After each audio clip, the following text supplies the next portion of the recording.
سلام على أجدع ناس رجال وإناث، وأهلا وسهلا بيكم في فيديو جديد. تخيل معايا يا صاحبي إن في بنت بتحبك قوي، اصبر بس عليا ما تتحمسش، بس أنت بتكرهها. والله بس من كتر ما البنت دي بتكرش عليك اختارت إن هي تضحي بحياتها في مقابل إنها تتحول لقطة علشان بس تبقى قريبة منك. ده طبعا لو أنت بتحب القطط. هتقول لي إيه ده يا اسطى، هو الكلام ده موجود؟ هقول لك أيوه، ده اللي هتشوفه في حكاية النهارده. أغرب وأمتع قصة حب ممكن تشوفها النهارده، فعايزكم تركزوا معايا علشان القصه فعلا تلخبط شويه. فقبل ما نبدا، لو عجبكم الفيديو ما تنسوش تشتركوا بالقناه وتعملوا لايك وتصلوا على النبي عليه افضل الصلاه والسلام. يا ترى بقى البنت دي هتقدر توصل لقلب الولد ده ولا لا؟ ده اللي هنعرفه بعد شويه، وخلينا نبدا. بيبدأ الفيلم ببنت ماشية في مكان كله قطط، واللي بنعرف ان اسمها موجي، وفجأة بيقابلها قط كبير وبيمد ايده ليها، فبتصحى مخضوضة من الحلم وبتروح تقابل مامتها اللي بتقول لها قولي لبابا انك عايزة تعيشي معانا، بس هي بتسيبها وبتمشي وبتزعق لها وبتقول لها ده هو كمان هيتجوز واحدة تانية، وبتمشي لوحدها زعلانة في الشارع وبتقول ان هي بتكره العالم اللي هي فيه وعايزة تمشي منه. فبتقابل مكان متعلق عليه أقنعة وبيعرض عليها شخص ان هي تجرب واحد منهم، واللي بيتضح ان هو القط اللي شافته في الحلم. تاني يوم بتروح المدرسة هي وصاحبتها وبتكون مبسوطة جدا، ولما بتقابل صديقها الولد اللي هي معجبة بيه واللي بنعرف ان اسمه هينودي، بتعمل نفسها وقعت عليه، بس هو ما بياكلش من الكلام ده، هو بيسيبها وبيمشي، وبنعرف ان هي على طول مش حلاق، هو بتحب دايما ترخم عليه لانها بتحبه وعايزة بس تبقى قريبة منه. واحد من اصحابه بيفهمه بيقول له ما تبقاش رزل كده، يالا لازم تبقى الطف من كده. فبيقول له هينودي ان البنت دي مجنونة وتصرفاتها كلها مستفزة وغريبة، وبتسألها صاحبتها انت ليه لحد دلوقتي متمسكة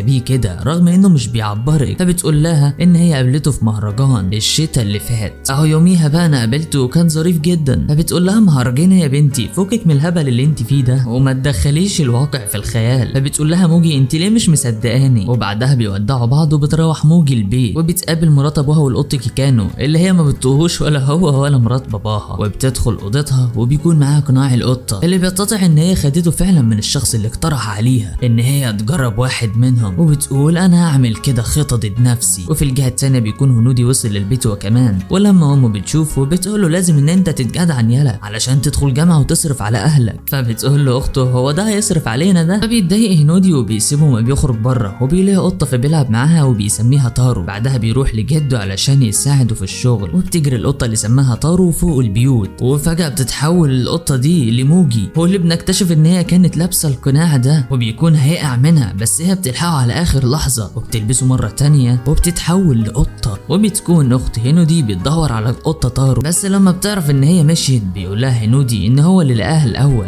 وهو اللي صاحبها. فبتقول له اخته ايوه فعلا انت اللي لقيتها يوم المهرجان. وبيروح هينودي وبيفتكر اليوم اللي لما قرر فيه ان هو مش هيكمل في المدرسة الثانوية، وبيروح المهرجان وفي طريقه بيقابل القطة، بس بعد كده القطة تارو بتقابل القط الضخم اللي خدت منه القناع، وبيطلب منها ان هي تديله وشها البشري مقابل ان هي تفضل على هيئة القطة، بس هي بترفض منه. فبيحاول يقنعها وبيقول لها تعملي ايه في حياتك البشرية دي اللي ملهاش اي لازمة، وبعدين وانت قطة هتفضلي قريبة من هنودي وكمان لازم تقولي له الحقيقة. فبتقول له مش هينفع لان لو كرهني كقطة فانا هبقى كده ضيعت نفسي، استنى شوية لحد ما نشوف. وبتروح وبتقعد مع والدها ومراته، وهي قاعدة معاهم بتقول ان موجي بيحبها تخينة. بيقول لها باباها مين هنودي ده يا بنت؟ ده لو صديقك فلازم تعرفينا عليه، بس هي بتطنشه وبتقول في نفسها سيبوني لوحدي لان مش حاسه ان انا بنتمي للمكان ده. وبتدخل اوضتها وبتقعد مع نفسها وبتفضل تتخيل ان هي اتجوزت هينودي، وبتقول ان هو شخص طيب ومخلص وجميل، وكمان سماها تارو على اسم كلبه اللي مات، بس ده طبعا وهي قطه، وهي بتبقى مبسوطه معاه اكتر وهي تارو لانه هو بيتجاهلها وهي موجي، وبيحبها لما بتكون تارو. وبتحاول موجي ان هي تقول له الحقيقه بس مش بتقدر، وبتسمع في المدرسه ان في اتنين بيتكلموا عن هينودي وانه شخص مغرور بعد ما درجاته في الامتحانات بقت عاليه، وبيتهموه بالغش، ده غير ان هم بيتريقوا على موجي بسبب جنونها بيه وتصرفاتها الغريبه. فبتقرر المجنونه ان هي تقف على السور وبتقول بصوت عالي ارجعوا عن كلامكم اللي قلتوه عن هينودي، وبتنط وبتنزل على الشجره وبتقع وبتتعور في رجليها. فبيجي هينودي عشان يطمن عليها وبيلاقي ان الاكل بتاعها وقع، فبيقرر ان هو ياكلها معاه وبتاكل معاه وبتكون منشكحه جدا، وبتقول له ان الاكل بتاعه جميل زي اكل مامتها بالظبط. حرفيا البنت دي ده خطت حدود ان هي تبقى كراش اصلا. فبيقول فبيقول لها هنودي ما كانش لازم الخناقه اللي انت عملتيها. بتقول له لا انا كان ممكن اسيبهم يتكلموا عني بس مش هسمح لهم ان هم يتكلموا عنك. فبيقول لها ما تنزلي يا بنتي، هو انت مفكره نفسك قطه؟ بس بعدها بيشم منها نفس الريحه اللي في القطه طارو. ولما بتروح البيت وبتسالها مرات باباها عن الجروح اللي في جسمها بتقول لها ان دي حاجه بسيطه، وبتلاحظ ان هي مبسوطه وبرضه بتقول لها لا ده عادي يعني. وبتروح اوضتها علشان تتحول لقطه وتروح لهنودي. وبنعرف ان مامته بتقوله ان هم هيقفلوا محل الخزف بتاع جده علشان مش هيقدر يشتغل اكتر من كده فيه، وكمان المساعد اللي معاه هيمشوه لان هم مش هيقدروا يدفعوا له المرتب. وبتقول اخت هنودي ان هم ممكن يدوا دروس مكان الخزف بس امها مش بتوافق. وبيكون هنودي زعلان وقاعد في اوضته، وبتكون موجي في بيتها والاول مره بيعجبها اكل مرات باباها. وبتروح بقى القطه طارو اللي هي موجي لهنودي محل الخزف، ولما بيلعب معاها بيلاحظ انها متعوره نفس التعويره اللي اتعورتها موجي. وبيقعد يقول له القطه انا نفسي اكون صريح وجريء زي موجي، واقدر اقول لاهلي ان مش عايز المكان ده يتقفل، انا عايز اشتغل فيه واديره بنفسي لانه طول عمره كان نفسه يبقى زي جده. فبتتكلم القطه في نفسها وبتقول له انا برضو زيك مش عارفه اقول اللي جوايا وان احنا زي بعض يا هنودي. وبتقول ان هي كان نفسها تمشي من الدنيا لحد ما قابلته وغيرت رايها لان انت شخص عظيم ونفسي اساعدك واسمع منك كلمه بحبك. وبيقول ان نفسه يتقن فن الخزف علشان يبقى مميز وكمان يكمل تعليمه. فبتدوس القطه طارو بالغلط على الخزف وهو طري فبيعلم مكان رجليها، وبعدها بيخرجوا وبيظهر لها القطه الضخم تاني وبيسالها اذا كانت قالت لهنودي الحقيقه ولا لسه. فبتقول له لا. فبيقول لها خلاص كده انت هتخليكي قطه للابد واحسن لك ان انت تفضلي جنب هنودي وان انت تكوني انسانه مش هيفيدك بحاجه. فبتتضايق من كلامه وبتسيبه وتمشي. ولما بتروح البيت ابوها بيكون بيدور عليها وبيقول لها كنت بره فين كل ده. فبتقول له ان هي كانت على سطح البيت وبتسيبهم وبتمشي وبتدخل اوضتها. وتاني يوم في المدرسه بتجيب جواب لهنودي، بتقول له الجواب ده ليك علشان يقراه، بس بينتش منها واحد صاحبه الجواب وبياخده يفتحه وبيفضل يقرا فيه بصوت عالي في الفصل وبيفضل يجري منهم وهو بيقراه بصوت عالي. بس بياخدوا منه هنودي وبيقول لموجي انت كده احرجتيني وانا بكرهك. فبتزعل موجي من الموقف اللي حصل وبتفضل تعيط، وصاحبتها بتعيط معاها علشان تواسيها. وبتروح البيت وبتكون زعلانه وبتعيط. ولما بتخبط مرات باباها عليها بتمسح دموعها وبتطلع وبتتكلم معاها بابتسامه ولا كأن في حاجه يعني. وبتسالها لو كانت متضايقه من وجودها وليه دايما بتعمل نفسها مبسوطه وبتحاول ما تبقاش على حقيقتها. فبتقول لها موجي انا بظهر الابتسامه علشان احاول اتقبل الواقع اللي انت حطيتوني فيه انت ووالدي لما اتجوزتوا بعض، ده غير ان ماما سابتني ومشيت وجايه دلوقتي تقول لي تعيش معايا، انا اصلا مش محتاجه حد فيكم. وبتاخد القناع وبتطلع بسرعه تنط من البلكونه وبتمشي لوحدها وبتفضل تعيط وبتقول ان صاحبتها كان عندها حق وان هنودي ما كانش يقصد حاجه لما شاركها اكله وكمان قال انه بيكرهني. وبتقول ان هي غبيه فعلا. وبيكون هنودي قاعد مع نفسه وبيفكر وبيقول هي ازاي عرفت ان انا مش بعرف اعبر عن كلامي. بس فجاه بيشوف القطه قدام الشباك فبيفتح لها وبيقول لها ان اثار رجليها على الخزف عجبت جده وان هي فكره حلوه وبيقول لها ان هو بيحبها. فبتفكر موجي وبتقول هو انا لو فضلت قطه هل هنودي هيفضل يحبني فعلا؟ فبينام هنودي وبتفضل جنبه وبتروح في النوم هي كمان.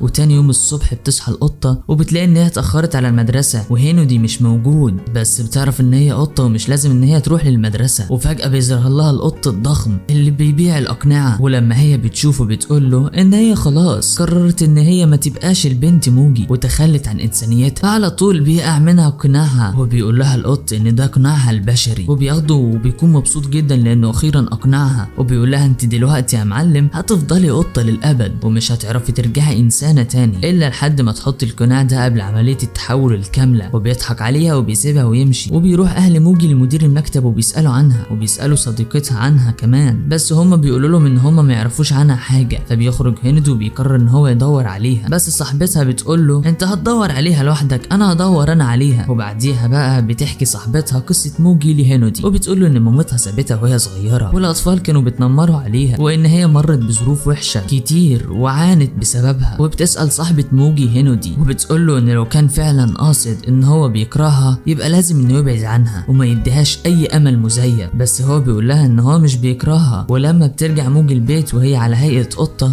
بتشوف امها وهي بتتخانق مع مرات باباها وكل ده طبعا بسببها. وبتمشي في الشارع وبتشوف صاحبتها وهي بتدور عليها وبتقول ان هنودي راح يدور عليها في محطه القطر. ولما بيرجع هنودي البيت بيلاقي القطه طارو اللي هي موجي وبتكون قاعده مع جده. فبيقرر ان هو يخرج علشان يدور عليها وبتنط على كتفه علشان تخرج معاه. وهو في السكه بيتكلم بقى مع القطه وبيقول لها انه ما كانش يعرف حاجه عن موجي ولا حتى اللي بتعانيه وان هي كانت دايما بتضحك علشان خاطره وان هي قويه وجريئه طريقة، وانا مش هينفع اخليها تشوفني على حقيقتي وان انا شخص مش كويس وانه لازم يعتذر لها. فبتفضل موجي تقوله ان هي بتحبه وبتقوله لانك بتهتم بعيلتك ومخلص لاصدقائك وعندك رفق بالحيوان. وفي وسط ما هينودي بيتكلم القطة تارو ما بتفهمش نص كلامه وبتبدأ تفهم ان هي كده بدأت تتحول لقطة حقيقية وبتندم وبتقول ان هي عايزة ترجع تاني انسانة. وفجأة بنلاقي موجي رجعت للمدرسة وبتكون بتتعامل بطريقة غير اللي كانت عليها خالص، غير ان معاملتها كمان اختلفت مع هينودي. وبنعرف ان مش دي هي موجي الحقيقية وان ده شخص متقمص شخصيتها من القناع اللي اخده القط العملاق، وان هي لسه قطة زي ما هي. ولما بتشوف نفسها من بعيد بتتضايق، ولما بتروح لبائع الاقناع تعرف ايه اللي حصل فبتفهم ان في حد تاني اشترى منه القناع ولبسه مكانها، وان الشخص ده بيعيش حياتها مكانها وبيروح بيتها ومدرستها. وهي ماشية مع اصحابهم بتقول لهينودي ان هي هتروح معاه البيت وتاكل معاه وتقعد معاه. فبيقول لها هينودي ايه اللي انت بتقوليه ده، انا غلطانه اصلا ان انا قلقت عليكي. وبيتضايقوا اصحابها منها وبيقولوا لها ان هي بقت غريبه جدا الفتره دي. فبتروح تارو وبتقابل موجي المزيفه وبتعرف منها ان هي القطه بتاعت مرات باباها، وقالت بقى تعمل فيها جميله لان هي كانت طول الوقت بتعملها حلو، ده غير ان هي حياه القطط قصيره وهي مش عايزه تزعل لما هي تموت. وكل الكلام ده طبعا عكس شخصيه موجي الحقيقيه، وان هي اصلا بتكره مرات باباها، وبالرغم من ان هي كانت طول الوقت بتحاول تبقى لطيفه معاها بس هي ما بتقدرش ده. وبتطلب موجي الحقيقيه ان هي عايزه ترجع انسانه تاني، فبتقول لها ان هي لازم تروح لبائع الاقناع في العالم الاخر والطريق قدامك، ولو كنت شايفاه فده معناه ان انت اكتمالك كقطه قرب. وفعلا تارو بتشوف الطريق وبتمشي وراه علشان توصل لبائع الاقناع اللي بيقول لها ان هي قريب هتبقى قطه كامله في مهرجان الصيد، وبيسيبها وبيمشي. ولما بتصحى موجي المزيفه بتشوف مرات باباها زعلانه على قطتها اللي اختفت اللي هي اصلا موجي المزيفه، وبتقرر ان هي تروح تدور عليها. فبتقول لها موجي المزيفه ان قطتها عمرها ما هتنساها وان هي بتحبها ومش بتحس بالسعاده غير معاها. وبتقرر موجي المزيفه ان هي تروح لهينودي علشان تعترف له بالحقيقه، وان هي ما كانتش عارفه كميه الحزن اللي شافتها في مرات ابو موجي، وان هي خلاص مش عايزه تبقى موجي المزيفه وانها عايزه ترجع لقطه تاني. وبتطلب موجي المزيفه من هينودي